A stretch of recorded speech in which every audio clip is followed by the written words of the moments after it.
হিন্দু যুবকের মৃতদেহ সৎকার করতে এগিয়ে এলেন এলাকার মুসলিম সম্প্রদায়ের মানুষ।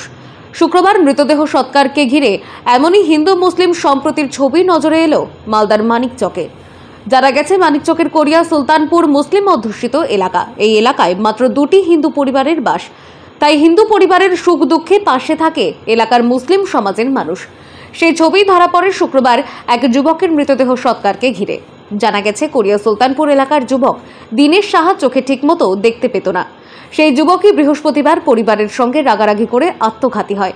এরপর পুলিশ গিয়ে মৃতদেহটি ময়নাতদন্তে পাঠায়। মৃতদেহ ময়নাতদন্তের পর শুক্রবার গ্রামে নিয়ে যাওয়া হয়। আর ঠিক তখনই হিন্দু যুবকের মৃতদেহ সৎকার করতে এগিয়ে আসে গ্রামের মুসলিম সমাজের মানুষ। তারা সকলে মিলে বাঁশের মাচা বেঁধে তাতে মৃতদেহ তুলে মানিকচক গঙ্গাঘাটের শ্মশানের উদ্দেশ্যে যায়। স্বভাবতই এই ঘটনাকে ঘিরে হিন্দু মুসলিম সম্প্রীতির অনন্য নজির ফুটে ওঠে মানিকচকের কোরিয়া সুলতানপুর গ্রামে।